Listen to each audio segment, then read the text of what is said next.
Hello Geeks and Gamers, Matt Lemke here with your Gamer Goggles, gamer-goggles.com.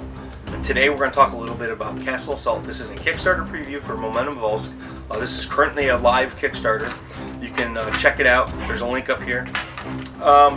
Castle Assault is made by TJ Dunbar, and the base game, I should say the preview version of the game, comes with 4 races. And what your goal of this game is to do is construct a deck based off of your faction, storm across the battlefield, and destroy your opponent's castle. Each castle has 10 health. You move, for the most part, you move laterally across the battlefield. When you get into combat, you compare the attack or the weapon strength of the creature that you control with the defense of the enemy. And if you exceed the defense, that number is applied to their health. Each faction has different abilities that gives them different flavor. In the base game that we have demoed and played probably about 100 times now, there's wolves, orcs and goblins, elves, and vampires. The wolves, they tend to come in. Some of them have an ability where you can just move or do an action immediately. Most creatures in the game don't have that ability. That's kind of unique to the wolves at this point. They also have the ability in some instances to play creature cards to the battlefield from your hand, or even in some instances right from the deck. Orcs and goblins, they tend to be, they're orcs and goblins. They are always in rage. They're warriors, so they get bonuses to when they run into melee combat. That's their big thing. It can make them a little bit of an adversary. Elves. If this is an elf, it's actually not an elf. But if this is an elf, some elves have the ability to move lateral, which could be pretty tactical. Many cards in the game cannot move lateral. You only have forward movement in the game. Elves also focus on ranged combat, which makes them kind of campers. They tend to sit back, and it's a good strategy for the elves to sit back and shoot at things. The vampires, they're probably one of the more unique races in the game. They have a plethora of abilities, really, that give them the flavor they have. One of which is that they lose life at the end of every turn. So you have to be pretty aggressive with those cards.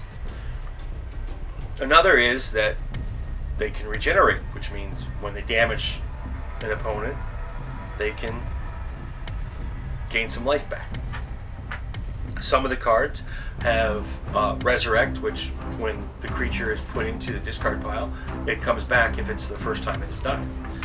But my favorite of all the abilities that the vampires have is a handful of them have the ability to pass through friendly units. So if this vampire is over here behind and has the ability to pass through, or I'm going to call it ghost form for purposes of this video, to pass through his friendly, and there's a creature here, he can pass through here on a charge, which to charge you would roll a d6, and he rolls a 2, so 1, 2, he moves 2, and let's say he rolled the 3. So he moves 3, and he runs into this wolf, and he actually entered into combat by doing that. Which is sometimes very tactical, because it's very easy for your opponent to forget or not look at that card and be like, oh, he's got ghost form. With that said, the game plays pretty quick. You can probably play a game in 15 to 30 minutes once you've played, and it probably only takes about 10 minutes to learn to play the game, really. There is also a solitaire version, which there's more than a handful of different ways that you can win that game. One of them is, you've got a clock over here for that. But back to the 2-player game, because that's what we played the most. There's a set turn structure. There's things that you follow during the start of turn, and then you move into the action phase, and there's a series of things that you do. Movement is relatively rigid in the sense that the person who's farthest forward on the map moves first. which could lead to a combat during the movement phase. So if this this dragon runs into the wall during movement, he has to attack the wall, which is really bad in a way, but not, because there's this guy here and he chooses to attack this guy and kill him, which is just going to slaughter him because he doesn't even attack back. So he just kind of slaughters him. And then he'd be there until his action phase. Each castle has 10 health, and your goal is to destroy it. And like I said, assaulting the castle works basically the same way as it works with regular combat. You compare the attack to the defense, and anything that goes beyond the defense is in excess is damage to the castle wall. That's the basics of the game. I find that if you can set a tempo, and when I say set a tempo, play, and manage to put something of your opponents into the graveyard and draw another card, because if these two creatures are fighting and they both go to the graveyard, each player does get to draw a card. So there's a certain amount of synergy in combat that allows you to move through your deck, which in turn speeds up the game. If you can set the tempo and are aggressive and charge, it's going to be a very fast-paced game. If you try and camp and just move across the battlefield slowly, it's going to kind of drag out.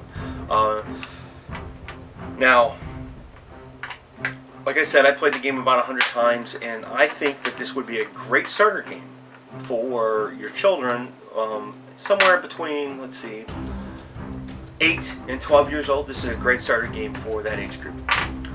Any questions, please ask them. Thanks for watching. This has been a Kickstarter preview with Matt Lemke from Through Gamer Goggles, gamer-goggles.com. Go check out their Kickstarter and see what they've got planned. Have a good day.